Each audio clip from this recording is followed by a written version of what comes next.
Welcome back to our channel. आज मैं आपको 2018 की एक ड्रामा फिल्म दिखाऊंगी जिसका नाम लेडी है। Spoilers ahead, so watch out and take care.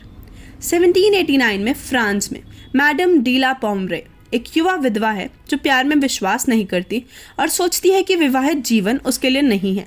वह केवल मित्रता में विश्वास करती है और मित्रता तब खट्टी होती है जब आप उन्हें बॉडी के प्लेजर्स के साथ मिलाते हैं। यस, यहाँ मार्क्वेस दे आर्किस के रोकने के लिए पर्याप्त नहीं है, जो पोम्ब्रे को कोर्ट करना चाहते हैं और उसके साथ उसकी एस्टेट में रह रहा है जब तक कि वो उसका होना स्वीकार नहीं करती। आर्किस एक जाना माना वुमेनाइजर है और पोम्ब्रे यह जानती है कि यही कारण है कि वह उस पर विश्वास नहीं करती जब वह कहता है कि वह सिर्फ कोई फ्लिंग नहीं बल्कि उसके बजाय वास्तविक सच्चा प्यार है और अतीत के अन्य प्रेमियों की तरह नहीं है। पोम्ब्रे की सबसे अच्छी सहेली भी अक्सर उसे मिलने आती है, लूसियन, जो उसे शहर में सभी गपशप बताती है। लूसियन पोम्ब्रे के बारे में चिंतित है क्योंकि वह सोचती है कि आर्किस धीरे धीरे एक बेहतर आदमी में बदल रहा है और लूसियन सोचती है कि उसके जैसा आदमी जो चाहता है उसे पाने के लिए कोई भी पोशाक पहन सकता है। पोम्ब्रे उसे चिंता ना करने के लिए कहती है और वादा करती है कि वह भोली नहीं है। हालांकि जितने अधिक दिन वह उसके साथ बिताती है, पोम्ब्रे को उतना ही अधिक आनंद मिलता है। आर्किस की कंपनी और उनकी दार्शनिक बातें सुनकर एक दोपहर वह अंत में मान जाती है और उसे स्वीकार करती है। इस प्रकार वे दोनों पोम्ब्रे की एस्टेट पर रहने वाले का एक खुशहाल कपल बन जाते हैं। जब लूसियन फिर से आती है, वह घटनाओं के इस मोड़ से घबराई हुई है, लेकिन उसकी सहेली की खुशी के लिए, सम्मान के लिए रहती है। पोम्ब्रे अब भी जानती है कि लोग उनके बारे में क्या कह रहे हैं, इसलिए लूसियन बताती है कि लोग इस बात पर दांव लगा रहे हैं कि उन्हें टूटने में कितना समय लगेगा। अन्य समाचारों में लूसियन उसे मैडम द जॉनक्यूर्स के बारे में भी बताती है, जिसे उसके ड्यूक द्वारा बरगलाया गया है एक नकली शादी में, और अब वह ब्रोक है और वह और उसकी नाजायज टीनेज बेटी को जीवित रहने के लिए गंदे घर में शामिल होना पड़ रहा है। पोम्ब्रे और आर्किस के साथ एक खुशी रहने के 2 साल बीत गए, हालांकि उन्होंने अभी तक शादी नहीं की। भले ही पोम्ब्रे इस विषय का समय समय पर उठाती रहती है। एक दिन आर्किस पोम्ब्रे से कहता है कि देखभाल के लिए उसे पेरिस जाने की ज़रूरत है, कुछ बहुत ही महत्वपूर्ण व्यवसाय के बारे में, और पोम्ब्रे को कोई आपत्ति ही नहीं है क्योंकि यह केवल कुछ दिनों के लिए है।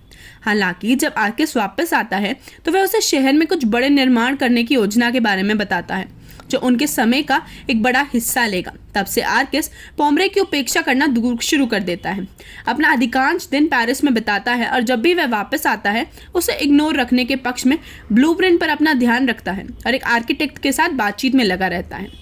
अगली बार जब लूसियन आती है और सुनती है कि आर्किस की परियोजनाओं के बारे में, तो एक बार फिर से चिंता करती है कि पोम्ब्रे एक लिबर्टीन के साथ फंस गई है जो उसकी कदर नहीं करता। पोम्ब्रे कसम खाती है कि सब कुछ ठीक है, लेकिन जब लूसियन माफ़ी मांगती है उसके रिश्ते पर संदेह करने के लिए, पोम्ब्रे झूठ बोलने के लिए दोषी महसूस करती है और स्वीकार करती है कि आर्किस कैसे उसकी उपेक्षा कर रहा है। लूसियन को यह सुनकर आश्चर्य नहीं हुआ क्योंकि जुनून हमेशा एक समय के बाद मर जाता है, लेकिन वह अपनी सहेली को एक महत्वपूर्ण सलाह देती है। यदि वह सच्चाई जानना चाहती है, उसकी आर्किस से बात करने की ज़रूरत है। बाद में पोम्ब्रे आर्किस के पास जाती है और उसे बताती है कि वे कैसा महसूस करती हैं, कि उनके बीच अब कोई प्यार या जुनून ही नहीं है। आर्किस से इनकार करना और उसे बताने की उम्मीद है कि वे अभी सिर्फ खराब दौर से गुजर रहे हैं। हालांकि उसकी योजना विफल हो जाती है। आर्किस ने स्वीकार किया कि वह सहमत है और वह भी कुछ समय से ऐसा महसूस करते हुए रह रहे हैं, बस वह इस विषय को उठाने से डर रहा था।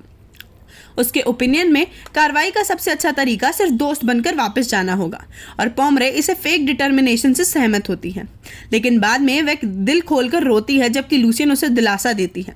जैसे जैसे दिन बीतते हैं, अकेलापन पोम्ब्रे के दिल को कड़वा कर देता है और वह बदला लेने का फैसला करती है, आर्किस से एक बहुत ही चालाक योजना के साथ। लूसियन ने उसे जो कहानी सुनाई थी उसे याद करते हुए पोम्ब्रे ने सर्वेंट्स को भेजा मैडम द जॉनक्यूर्स और उनकी बेटी मैडम मोजेल डी जॉनक्यूर्स को लाने के लिए, जिनकी सुंदरता स्ट्राइकिंग है और यह उस योजना के लिए एकदम सही बनता है। पोम्ब्रे उन्हें अच्छी तरह से पुरस्कारित करने का वादा करती है अगर वे आर्किस से बदला लेने में उसकी मदद करते हैं, और वे मान जाते हैं। महिलाओं को बॉडी घर से बाहर निकालने के बाद पहला कदम है उनका, जिसका अर्थ है कि पोम्ब्रे उन्हें रहने के लिए एक अपार्टमेंट किराए पर देती है। वह उन्हें फैंसी कपड़े दिखावा करने के लिए भी देती है। वे अभी भी रईस हैं और योजना बनाने से पहले उन्हें अडेप्ट करने के लिए कुछ महीने देती है, प्लान को एक्शन में लाने से पहले। जब पर्याप्त समय बीत जाता है, पोम्ब्रे पार्क में आर्किस के साथ टहलने के लिए निकल जाती हैं, जहां जॉनक्यूर्स महिलाएं भी डिवोट कैथोलिक्स की तरह आती हैं, काले कपड़े पहने हुए। पोम्ब्रे आश्चर्यचकित होने का दिखावा करते हैं कि वह वहाँ हैं और अपने साथ चलने के लिए आमंत्रित करते हैं। माँ के साथ बातचीत करते हुए चुपचाप आर्किस के बगल में चलती है, जो उससे नजर नहीं हटा पा रहा है।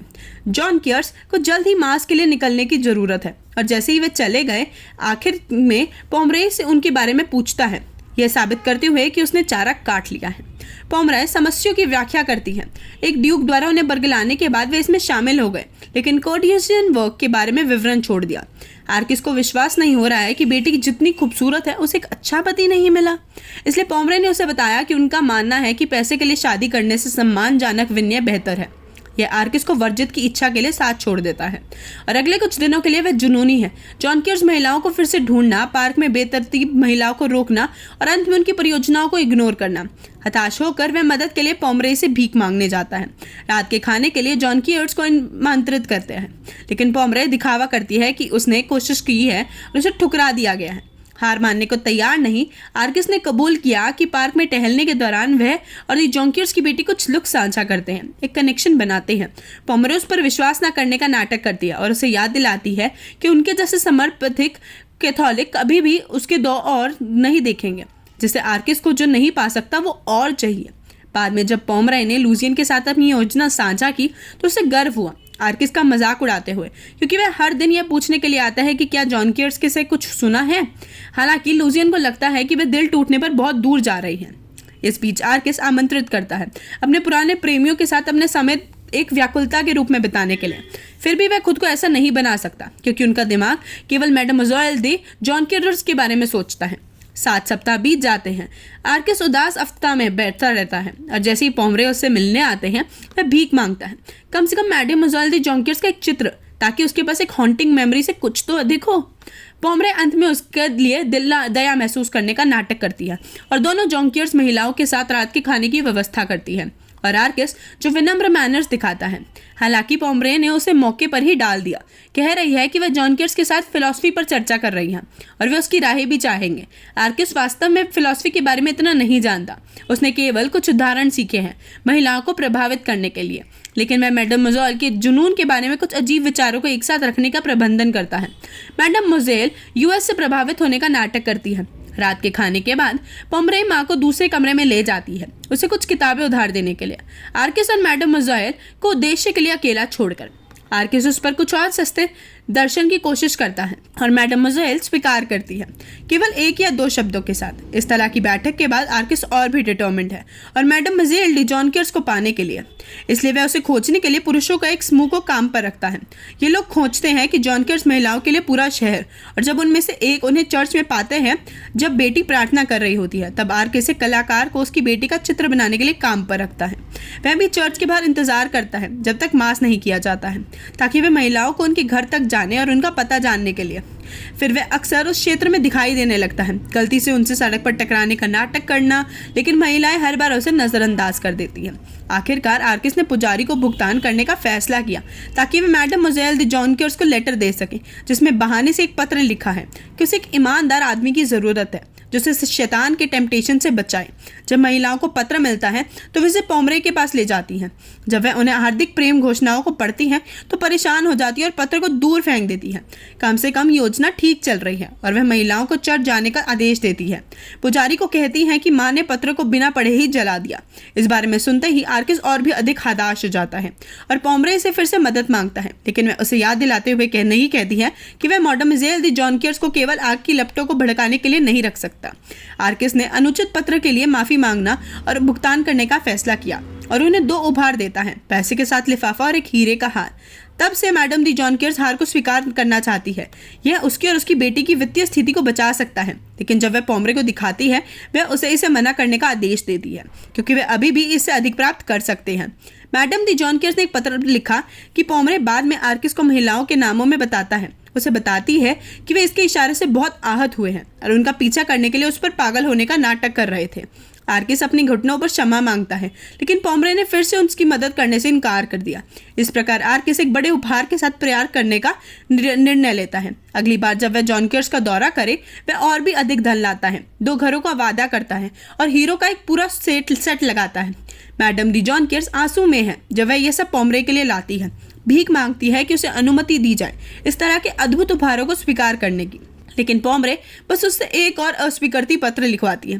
वह कसम खाती है कि पकड़ने के लिए बड़ा इनाम है और उन्हें धैर्य रखने की जरूरत है। हालांकि मैडम डी जॉनकेयर समझ नहीं पा रहे हैं कि पेशकश कैसे बेहतर हो सकती है। आर्किस को पत्र देने के बाद जो उसके दिल को तोड़ देता है, पोमरे लूसियन से मिलती है, जो सोचती है कि पोमरे आर्किस को पागलपन में धक्का देना शुरू कर रही है। हालांकि पोमरे को लगता है कि वह अभी तक पूरी नहीं हुई है। 3 हफ्ते बाद एक हताश आर्किस पोमरे के पास यह बताने के लिए आता है कि वह मैडम मोज़ेल से शादी करने को तैयार है, अगर यही वह चाहती है, और उसे बातचीत के साथ मदद करने के लिए पोमरे की ज़रूरत है। पोमरे ने उसके लिए चिंता दिखाने का नाटक किया क्योंकि उसने शादी में कभी दिलचस्पी ही नहीं दिखाई थी, लेकिन आर्किस डिटरमिन्ड दिखता है। योजना सफल होती है और आर्किस और मैडम मोज़ेल सगाई कर लेते हैं। माँ अविश्वसनीय रूप से खुश है, यह सोचकर कि पोमरे सही थी। प्रतीक्षा ने उन्हें सबसे बड़ा इनाम दिया। हालांकि बेटी एक धोखेबाज व्यक्ति से शादी करने के विचार से सहज नहीं है, जो उसका पूरा अतीत भी नहीं जानता। हालांकि वह परेशानी में पड़े बिना इस योजना से बाहर नहीं निकल सकती और शादी बिना किसी रोक टोक के हो जाती है। समारोह के बाद माँ मैडम मोज़ेल डी जॉनकेयर को खून की बोतल देती है चादरों पर डालने के लिए, ताकि इसे लगे कि आर्किस का मानना हो कि उसकी पत्नी का पहली बार है। इस तरह का एक साधारण सा इशारा बेटी को रुला देता है, यह सोचकर कि भगवान की ओर से एक सजा हो सकती है, दिखावा करने के लिए कि वे उन्नयोई है और वेश्याओं के रूप में काम करने के बाद चर्च में प्रवेश कर रहे थे। हालांकि अपनी शादी की रात के दौरान आर्किस ने नोटिस किया कि मैडम मोज़ेल कितनी तनाव में है। यह सोचकर कि वह उसका पहली बार मिलने से डरती है, वह उसके तैयार होने तक धैर्यपूर्वक प्रतीक्षा करने का वादा करता है। कुछ समय बाद पोमरे ने आर्किस और जॉनकेयर के सवारी के लिए आमंत्रित किया, लेकिन वादे के अनुसार पार्क के माध्यम से गाड़ी ले जाने के बाद इसके बजाय वे स्थानीय बॉडी घर जाते हैं। वहाँ पोमरे ने आर्किस को सच्चाई का खुलासा किया। उसकी पत्नी और सास ने शिष्टाचार के रूप में काम किया था। इस जगह में माँ का ब्रेकडाउन हो गया है, लेकिन मैडम मोज़ेल झूठ बोलते बोलते थक गई है और आर्किस को बताती है कि यह सब सच है। पोमरे भी कबूल करती है, समझाते हुए, और हंसती है कि यह सब एक चाल थी जिससे आर्किस भाग गया। मैडम मोज़ेल जाने की कोशिश करती है उसके बाद, लेकिन वह उसे दूर धकेल देता है, उसे ना बोलने के लिए कहता है और ना ही उसे सिर छूने से मना करता है। इस बीच माँ पोमरे से पूछती है कि उसने उन्हें धोखा क्यों दिया, धमकी दी उसे एक टूटी हुई बोतल के साथ, जब पोमरे कहती है कि चिंता ना करे क्योंकि वह उन्हें वादे के अनुसार भुगतान करेगी। वह नहीं समझती कि उसने 2 महिलाओं की प्रतिष्ठा को बर्बाद कर दिया है और अब वे फिर से कभी भी नेक जीवन में नहीं लौट पाएंगे। जब रात होती है, आर्किस शहर में चलता है, पोमरे की चाल पर अन्य प्रभाव और महिलाओं के उपहास को सहते हुए सड़कों पर। जब वह घर लौटता है तो उसे दरवाजे पर बहुत सारे लोग मिलते हैं। यह पता चला है कि उन्होंने उसकी पत्नी को नदी के अंदर पाया, जहां वह चीज़ों को समाप्त करने के लिए कूद गई थी। इस प्रकार उन्होंने उसे बचाया और उसे ऊपर ले आए। आर्किस उन्हें उनसे छुटकारा पाने के इनाम के रूप में कुछ पैसे देता है। फिर फैसला करते हुए मैडम मोज़ेल को दिखाता है उसे प्रवेश द्वार पर छोड़कर और अपने जीवन के साथ आगे बढ़ता है। हालांकि वह अभी भी लॉर्ड की पत्नी है और नौकर उसे अंदर ले आते हैं। जब कुछ घंटों के बाद मैडम मोज़ेल जाग जाती है, वह भागने की कोशिश करती है, लेकिन नौकर उसे रोकते हैं और उसे आर्किस को देखने के लिए ले जाते हैं, जिसके पास कुछ चीज़ें हैं कहने के लिए। उसका सम्मान उसे अपना परिवार की उपेक्षा करने की अनुमति नहीं देता, भले ही उन्होंने उसे शर्मिंदा किया हो, जिसका अर्थ है कि वह उन्हें अपना नाम रखने की अनुमति देगा और उन्हें इस हवेली से दूर एक घर देगा।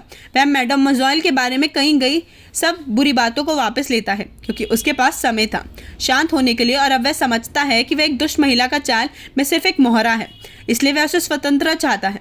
हालांकि मैडम मोज़ेल घर में सबसे कम अंधेरे वाले कोने के लिए पूछती है कि एक पत्नी के पास खुद को छुड़ाने और यह दिखाने के लिए हो सकता है कि वह उसे झूठ बोलना कितना नफरत करती है।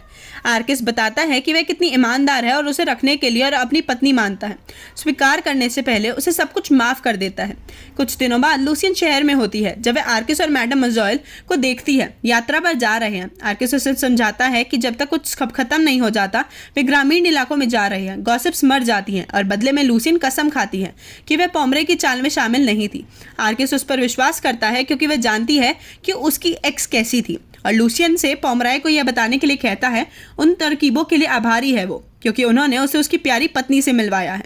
बाद में लूसियन पोमरे से मिलने जाते हैं और उसे शहर की नवीनतम कहानियों के बारे में बताती है, जिसमें आर्किस से टक्कर भी शामिल है। हालांकि वह संदेश नहीं देती और झूठ बोलती है कि उसे अकेला देखा। पोमरे उस पर विश्वास करती है और कहती है कि अगर आर्किस अकेला नहीं होता तो भी वह परवाह नहीं करती, क्योंकि वह शांति में है, लेकिन उसके चेहरे पर दर्द से पता चलता है कि वह कैसे झूठ बोल रही है। ऐसी और वीडियोस के लिए हमारे चैनल को सब्सक्राइब करें, वीडियोस को लाइक करें और नोटिफिकेशंस को ऑन करें। वीडियो देखने के लिए शुक्रिया।